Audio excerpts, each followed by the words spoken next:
Mira, esta nota está muy interesante. ¿De qué se trata? Es sobre el caso de 2 siamesas que nacieron en el año 2000.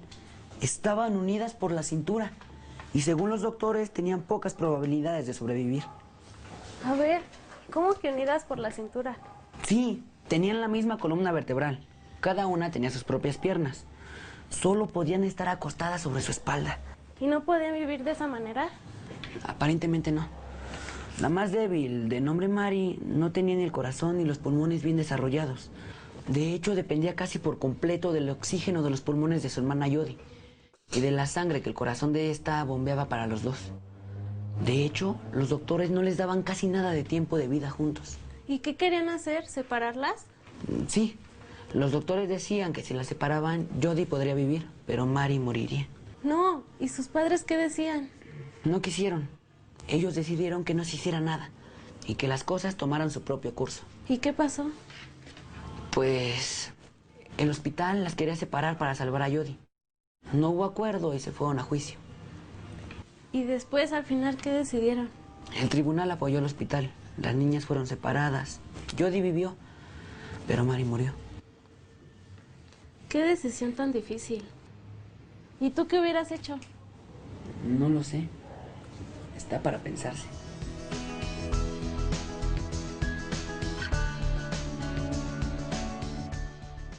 Una situación bastante difícil. ¿Ustedes qué habrían hecho si fueran los padres de estas siamesas? ¿Hubieran decidido separarlas, como les recomendaron los doctores a estos padres para salvar a una de las dos niñas? ¿O habrían decidido dejarlas unidas como decidieron, poniendo en riesgo la salud y la vida de las dos niñas? En el programa de hoy hablaremos sobre dilemas que implican la toma de decisiones. También resaltaremos la importancia de que nuestras acciones tengan congruencia con nuestros pensamientos y nuestras creencias. Hablaremos sobre cómo ciertas situaciones nos hacen emitir juicios morales ante distintos problemas éticos. Y para apoyarnos, tenemos con nosotros la presencia de 3 especialistas que nos acompañan. Está con nosotros la licenciada Concepción Chávez Romo. Ella es doctora en Pedagogía e imparte el seminario Educación y Derechos Humanos de la UNAM. También tenemos con nosotras a Sara Jaramillo. Ella es doctora en Pedagogía y profesora de Filosofía en el Instituto Politécnico Nacional. Y también está con nosotros Olivia Rodríguez, profesora de Filosofía del Instituto Politécnico Nacional. Gracias a todos por estar aquí en su programa de Ética y Valores.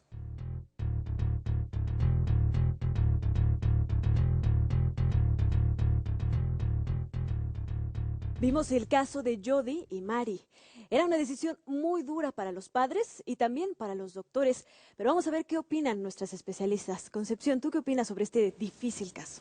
Bueno, primero, pues es una situación bastante complicada, difícil de decidir y además es un caso ejemplar de lo que implica vivir un dilema. Ahí es cuando nos damos cuenta que en muchas ocasiones la información no es suficiente, es un elemento importante para tomar decisiones, pero cuando se vive un dilema, una cosa que caracteriza esta situación es que se vive en conflicto, hay un conflicto de valores que para las personas que lo están vivenciando son igualmente de valiosos. Por un lado es el derecho a la vida de las dos niñas, pero también está atado a las creencias religiosas de estos padres, que también jugaron un papel muy importante para tomar la decisión.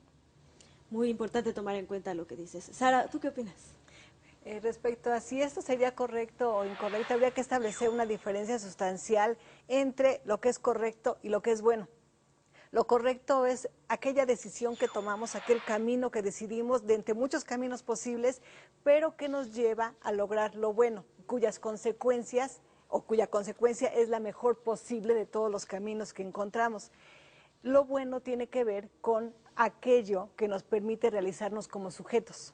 Y se supone que tiene que ver con nuestros fines. Y los fines, el ideal griego siempre ha sido la felicidad, la buena vida. Y nuestra tercera especialista, Olivia, ¿tú qué opinas sobre este difícil caso? Bueno, pues indudablemente es un caso muy difícil, pero bueno, debemos recordar, ¿no?, que aquí también la filosofía, ¿no?, entra, sobre todo en cuestión de los juicios. Como sabemos, cuando yo emito un juicio, de alguna manera estoy afirmando o negando algo o dando alguna característica específica de ese enunciado.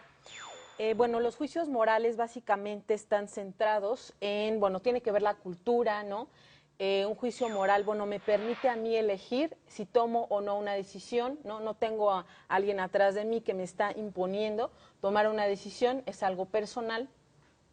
Y bueno, también hay otros juicios que entran en el marco de la lógica, porque bueno, la lógica también va muy de la mano con el derecho, ¿no? Y también, bueno, obviamente tiene que ver esta cuestión también de la ética y la moral. Pues muchísimas gracias a nuestras 3 especialistas. Es muy difícil esta situación, pero ¿cómo podemos saber si estamos actuando de forma correcta?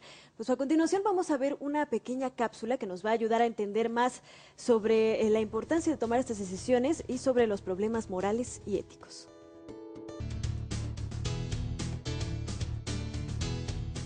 En la vida cotidiana tienes que tomar una serie de decisiones que van construyendo tu personalidad y el tipo de ser humano en que te convertirás finalmente. Es importante que tomes unos minutos para pensar bien y escoger las mejores decisiones, tanto para ti como para las personas que te rodean.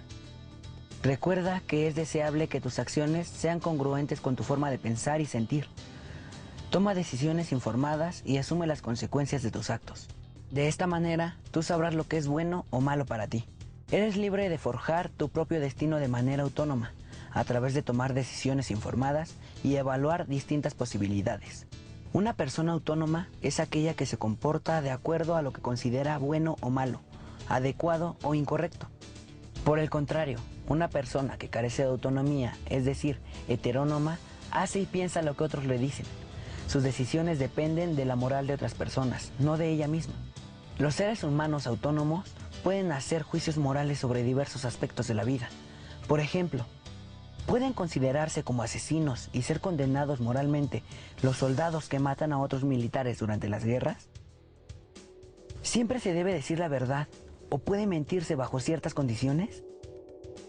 Si sabes que un amigo tuyo hace trampa en los exámenes, ¿lo acusas con el profesor? Los problemas prácticos que enfrentas en la vida nos plantean dilemas morales. Ahora veamos otro tipo de problemas, los éticos. A diferencia de los morales, los problemas éticos no se refieren a casos específicos, en los que un individuo juzga una situación de acuerdo a una moral determinada. La ética aborda temas más generales y teóricos. Por ejemplo, ¿qué se considera como bueno o malo? A partir de una clarificación de valores éticos universales, independientemente de lo que una persona piensa al respecto. Esta cápsula nos ayudó a ver diversos aspectos de los juicios morales y la importancia de tomar decisiones autónomas. Pero ahora vamos a escuchar las opiniones, las dudas de algunos de los participantes que tenemos aquí, por acá. Bueno, retomando lo que sería el caso de las siamesas, si yo tuviera la posición de las madres y decidiera no operarlas, esta sería una decisión moralmente incorrecta. Yo no puedo decidir quién vive o quién muere. Es importante, desde mi perspectiva, distinguir dos cosas. Una es qué es un dilema moral y qué son conflictos de valores. El dilema moral lo vive la persona. Es un acto en el que tiene que resolver y asumir las consecuencias de sus actos. Aquí este caso a mí me gusta porque es sumamente representativo, porque efectivamente es un asunto, se convierte en un asunto también de interés colectivo, y los médicos se enfrentan frente al conflicto también, viven un dilema en el que ellos se preguntan qué hacer. Desde la perspectiva de la ética profesional, se me encomienda salvar vidas, ¿no? Por un lado, ¿qué hago? Salvo una vida, al menos una, de acuerdo con los adelantos científicos y tecnológicos que tengo a mi disposición, o atiendo la voluntad de los padres, ¿no? ¿Alguien más tiene alguna pregunta para nuestros especialistas? ¿Cómo puedo reconocer si mis actitudes son las correctas? Por ejemplo, puedo hacer algo que creo que es bueno para mí, pero en realidad afecta a alguien más. ¿Cómo encontrar ese balance entre lo que uno cree y los demás? Bien, algo que tenemos que considerar al momento de tomar una decisión es que vivimos en un mundo con los otros, no somos sujetos que viven solos, vivimos siempre con el otro y nuestra existencia depende de que el otro la reconozca. Y en esta relación con los otros, para que sea armónica, lo que hacemos es establecer reglas. ¿Qué hay en este mundo social? Lo permitido, lo que sí podemos hacer, lo obligado, lo que debemos hacer y lo prohibido. ¿Qué hacemos? Lo aprendemos. Eso es lo que aprendemos en la casa, en la escuela. Hay lo que se llama agentes moralizantes que tienen esa tarea de enseñarnos qué es lo permitido, lo obligado y lo prohibido. Ahora bien, cada quien hace una lectura de esto, qué es permitido, obligado, prohibido. ¿Cuál es el criterio último? Que no atente contra el bienestar de los demás, que no atente contra mi propio bienestar y que no piense yo que soy el único en este mundo y que entonces lo que yo decida y sea bueno para mí ha de ser bueno para toda la humanidad. No. Siempre debo pensar en el otro porque existo nada más porque el otro me mira y yo me veo en sus ojitos y sé que me reconoce. Que sea universalizable, ¿no? Claro que sea universalizable. Pues muchísimas gracias por los comentarios, las preguntas que enriquecen siempre este tema. Vamos a pasar ahora a ver otro caso muy especial que le sucedió a una chica en Togo. Vamos a ver.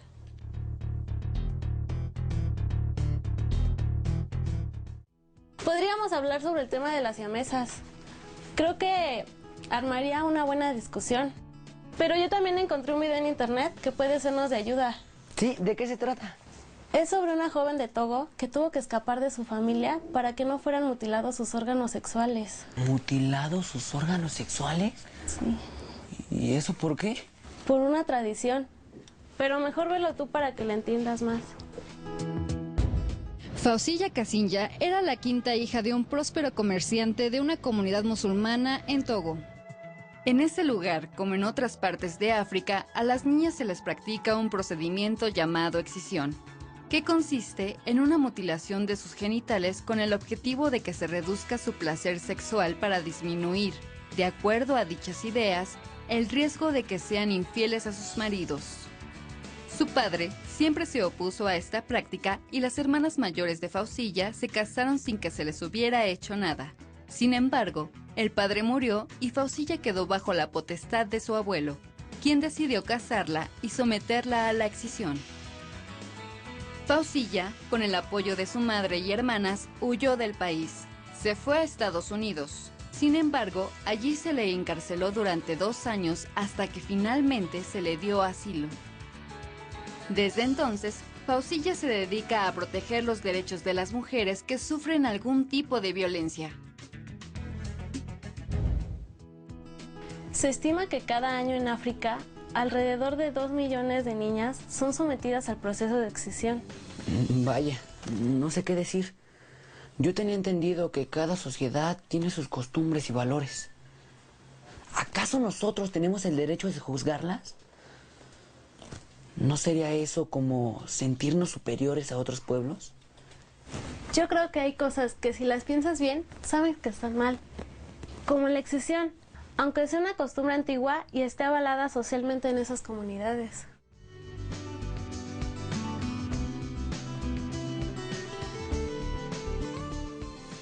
El caso de Fausilla nos muestra que culturas distintas tienen costumbres y tradiciones que también son diferentes. A ella no se enfrenta una familia contra un grupo de médicos, son 2 culturas completas que se contraponen. Desde el punto de vista de los valores, ¿qué se podría opinar en este caso de Fausilla? Concepción. Para analizar y mirar críticamente lo que ocurre en algunas culturas y decir si se vale o no se vale, también habría que considerar si limitan los derechos de algunas personas, si vulnera la libertad, si atenta contra la integridad de la persona, si generan prácticas de discriminación. Eso, desde la perspectiva de los derechos humanos, también es fundamental. Muchas gracias, Concepción. Sara, ¿tú cómo ves este caso? Bueno, también hay que considerar la cuestión de que las culturas son distintas. Y aquí entramos al problema de lo que se llama el relativismo cultural. ¿Podemos suponer que una cultura es superior que la otra? Tenemos que partir solamente de que son distintas. Hay distintas culturas dependiendo cómo se han desarrollado los distintos grupos sociales. Para más fácil, ustedes tienen primos y la forma de vivir de sus primos es distinta a la de ustedes. Y son hijos de hermanas o de hermanos. Igual pasa en las culturas. Somos distintos, tenemos distintos valores. Lo que habría que establecer es si somos o si estamos autorizados moralmente para juzgarlas. Nos puede parecer que el caso es aberrante. La pregunta es, ¿lo es para la gente de esa comunidad o no lo es? Parece que sí, entonces habríamos ya de una posibilidad de cambio. Ahora, el otro asunto es, si cada sociedad tiene sus propios valores, su propia cultura, entonces no hay posibilidad de que unifiquemos algún criterio en torno a lo que es el bien y lo que es lo correcto. habría entonces que establecer allí la posibilidad de encontrar valores universales que sean válidos para cualquier cultura, en cualquier tiempo, y dejar algunas especificidades dependiendo efectivamente de cada condición cultural, social y económica. Olivia, ¿tu opinión? Gracias. Bueno, creo que incluso actualmente se ha caído mucho en pensar que el hablar de valores significa lo que a mí me conviene, ¿no? Y es importante recordar que precisamente la filosofía y la axiología nos ayudan a rescatar, bueno, que no todo podemos decir que son valores solo porque a mí me conviene, ¿no? O porque tiene un objetivo, aparentemente. Pues muchísimas gracias, la opinión de nuestras especialistas, y retomando precisamente este asunto de los valores, si hay algunos que sean comunes a todos los seres humanos, pues yo creo que es importante que veamos esta cápsula que nos va a hablar de los distintos tipos de valores.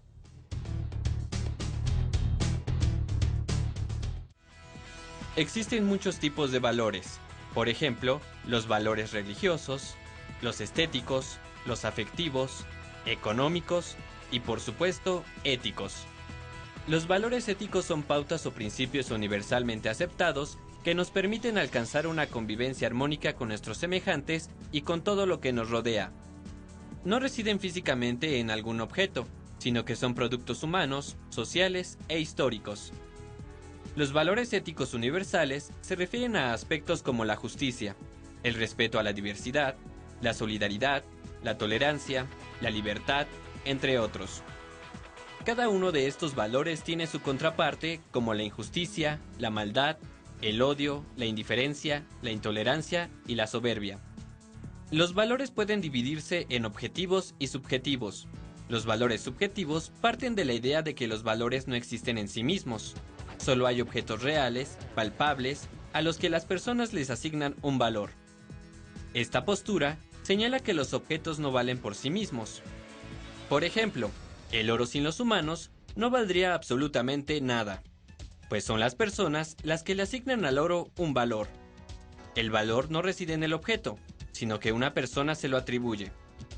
Otra postura considera a los valores como objetivos. Como podrán imaginarse, el objetivismo es lo contrario al subjetivismo.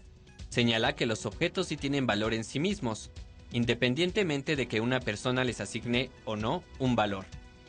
Sin embargo, los valores no necesitan de un objeto para existir. Por ejemplo, el concepto de belleza no necesita expresarse en algo tangible. Lo podemos entender de forma abstracta. Lo mismo ocurre con la bondad. Entonces, si los valores no están anclados a un objeto o a una persona, por lo tanto existen por sí mismos. Cabe destacar que es difícil imaginarse un valor sin las personas que lo asumen. Al fin y al cabo, somos los seres humanos los que practicamos los valores. Otra clasificación de valores son los relativos y los universales. Los valores relativos se refieren a las formas de pensar y actuar socialmente aceptadas en una comunidad. Estas pueden tener diferencias con otras, como en el caso de Faucilla. Los valores universales se refieren a los principios éticos que permiten a la sociedad humana subsistir. Son valores que todas las culturas, por diferentes que sean, tienen en común. Por ejemplo, no hay ninguna sociedad que no proteja a sus niños o que tolere el asesinato. Si no compartiésemos estas reglas, la sociedad humana simplemente no podría sobrevivir.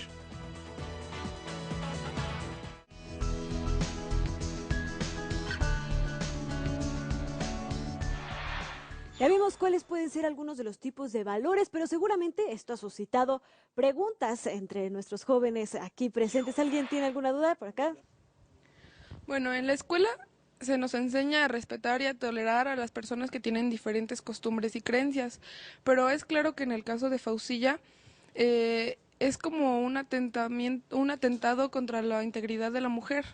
En este caso, ¿cómo se puede utilizar la tolerancia, pero también marcar qué es lo que está bien y qué está mal? Esa es una pregunta muy importante. Tolerar no necesariamente significa que todo se valga, que todo se debe de necesariamente respetar. Sino tolerar significa disposición al diálogo, tener la apertura para comunicarme y comprender al otro, y en ese también sentido es necesario considerar que emitimos juicios de valor, ¿no? Estar muy al pendiente de si no subyacen a ellos, a nuestros juicios de valor, prejuicios respecto a ciertas prácticas, respecto a ciertas culturas, ¿no? Sobre todo cuando vivimos en una cultura de la discriminación y de querer universalizar todo. Pues muchísimas gracias por sus intervenciones. Como hemos visto, es un tema complicado que requiere personas autónomas y que intenten tomar las mejores decisiones. Pero ahora vamos a ver una cápsula como introducción al tema de las virtudes.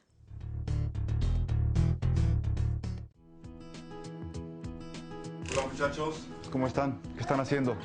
Estamos buscando unos temas de debate para nuestra clase de ética y valores. ¿Y qué tal? ¿Ya encontraron algo? Sí, señor. Encontramos el caso de unas siamesas que si se mantenían juntas podían morir. Pero sus doctores decían que si las separaban, una de las dos podría sobrevivir, la más fuerte. La corte decidió que se llevara a cabo la operación. La niña más débil murió, pero una sobrevivió. Oh, pues es un caso, no es muy fácil, no es nada sencillo. Sí, muy difícil. ¿Qué no la justicia debe proteger a los inocentes? Sabiendo que en la operación provocará la muerte inmediata de una niña. ¿Dónde quedó la justicia para la niña? El caso no es sencillo. Yo creo que es necesario examinar los pros y los contras. Ustedes dicen que si no se operaban, las niñas morirían, ¿cierto? Sí. Yo creo que los jueces pensaron que los doctores debían salvar por lo menos una vida. ¿No creen? Estoy completamente de acuerdo. Aunque su hija no esté muy convencida. ¿Por qué? Tiene que ver con la situación de las mujeres en algunos países de África. Existe algo llamado excisión, que consiste en mutilar los órganos sexuales de las mujeres, con la idea de reducir el deseo sexual y así evitar que no les sean infieles a sus maridos. Eso es horrible. ¿Cómo se permite algo así? Es parte de algunas costumbres de los países. Yo quería hablar de esto en clase para destacar la urgencia de una auténtica igualdad de derechos entre hombres y mujeres. Pues me parece que están con muy buenos temas para sus debates. Muy bien.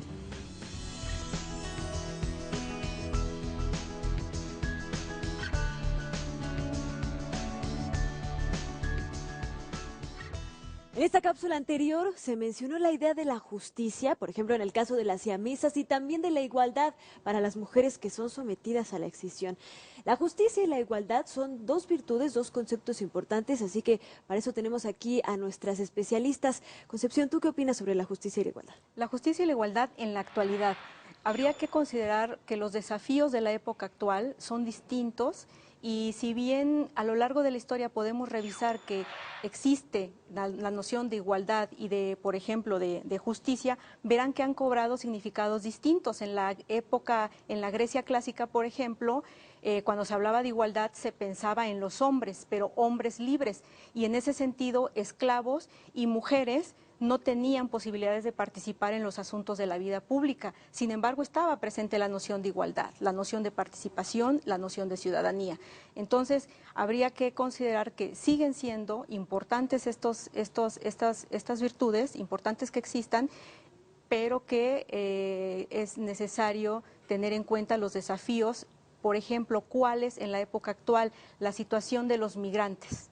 Es un problema ético que está presente en el mundo moderno, en el proceso de globalización, el contexto de sociedades multiculturales, el tema de la tolerancia y del respeto a las diferencias tiene que ver con la noción de igualdad. Esos son algunos casos. En el contexto mexicano también, nuevamente se sigue hablando de los derechos de los pueblos indígenas como un elemento importante, ¿no? Muchas gracias, Concepción. Sara, ¿tú qué opinas sobre la igualdad y la justicia? Yo antes de hablar sobre igualdad y justicia me gustaría hablar sobre lo que son virtudes. Y las virtudes tienen su antecedente en Grecia, ya con los trabajos de Sócrates, Platón y Aristóteles, que hablan acerca de las virtudes como ese acto que se convierte en hábito y lo hacemos nuestro, se convierte en una forma de ser. Así pues, alguien virtuoso es alguien que siempre actúa tendiendo al bien individual y al bien colectivo, por supuesto. Las virtudes para Sócrates, para Platón sobre todo y Aristóteles ocupan un lugar muy importante en sus trabajos sobre ética. Según Platón, plantea que hay tres grandes virtudes que las vincula con los grupos en el poder, en el pueblo, los gobernantes, los guerreros, y con el alma que es racional, que tiene pasiones y que también tiene templanza. Esas tres grandes virtudes son prudencia, vinculada con la razón, el valor, vinculado con la fuerza, y la templanza. Para Aristóteles, bueno, y con la justicia está, por supuesto, por encima de todas ellas, en tanto que equilibra lo que pasa en esos otros tres niveles. En cuanto a Aristóteles, lo que nos dice es que hay virtudes de dos tipos, las intelectuales y las éticas. Y él incluye en las intelectuales, por ejemplo, a la prudencia, que dice que es de las virtudes más importantes, y hablaremos un poco más al respecto, e incluye a la justicia dentro de las virtudes éticas como una de las más importantes. Y allí, en ese sentido, entonces, no podemos desligar justicia de igualdad si las vamos revisando desde sus orígenes griegos. Ha cambiado el sentido, como comentó la doctora hace un momento, pero se mantienen como elementos fundamentales de la comprensión del ser moral de las sociedades. Muchas gracias. Bueno, pues ahora vamos a ver otra cápsula sobre las virtudes para informarnos un poco mejor. Las virtudes se refieren a un comportamiento moralmente positivo que se da de manera continua. Una virtud es una disposición a hacer lo que consideramos correcto, pero no una vez, sino a lo largo de toda la vida. Lo contrario de una virtud es el vicio, el cual se presenta cuando una persona se comporta en la vida con inequidad y sin respeto hacia los demás ni hacia sí mismo. Un individuo virtuoso no es aquel que un buen día se levantó dispuesto a hacer buenas acciones, pero los demás días se aprovecha de los demás. La virtud es una manera de vivir de acuerdo al código moral imperante en una época determinada. Este código sufre cambios a lo largo del tiempo. Por ejemplo, los antiguos griegos no se cuestionarían la virtud de una persona por el hecho de que tuviera esclavos, pues consideraban a la esclavitud como algo natural en su sociedad. En nuestros días, la esclavitud no es moralmente aceptada y va en contra de la virtud de la libertad, que ahora es consustancial al ser humano y no privilegio de unos cuantos. También se podría decir lo mismo de la situación de la mujer en México. Todavía hasta principios del siglo XX, se le consideraba virtuosa si se comportaba de tal manera que reforzara su sumisión ante el hombre. En la actualidad, la igualdad de género no solo es una virtud, también es un derecho.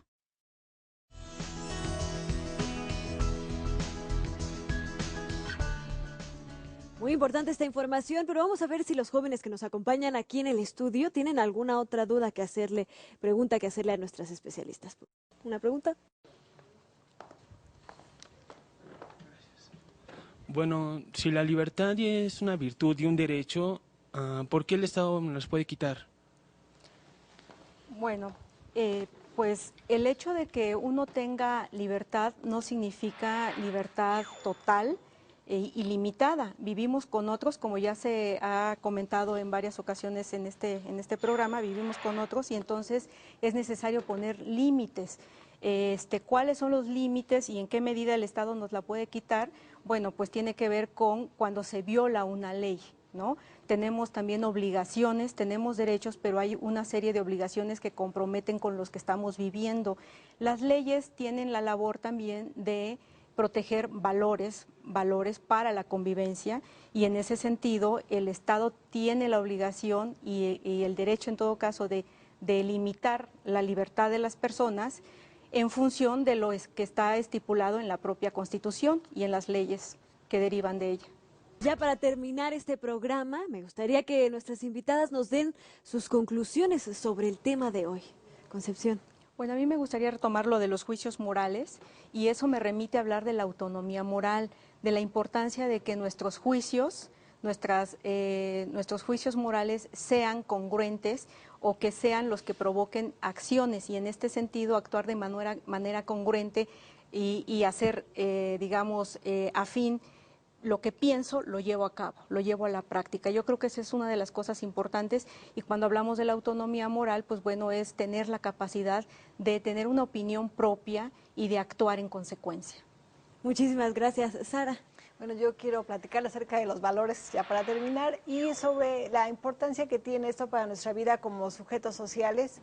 La idea de que algo sea importante por lo que vale en sí mismo, pero también por lo que representa para nosotros como un bienestar, es algo que tenemos que considerar para no utilizar al otro como si fuera un objeto o una cosa. No podemos pensar que alguien solo porque nos es útil es valioso. Ese no es el principio de los valores. Gracias. Muy importante lo que señala Sara, el otro como fin en sí mismo siempre. Olivia. Sí, bueno, definitivamente ser virtuoso pues no es fácil, ¿no? Muchas veces tenemos muchas tentaciones y queremos caer en esas tentaciones para no aplicar la virtud.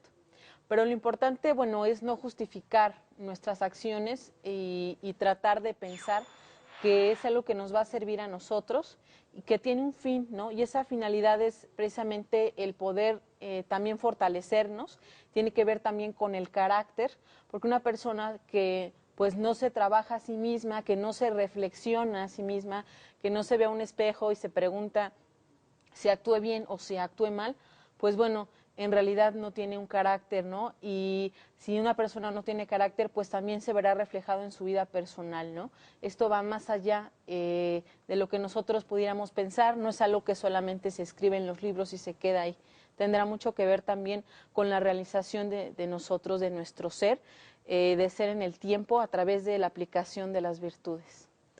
Pues muchísimas gracias, muchas gracias a nuestras especialistas y a los estudiantes que estuvieron hoy con nosotros enriqueciendo con sus comentarios y preguntas.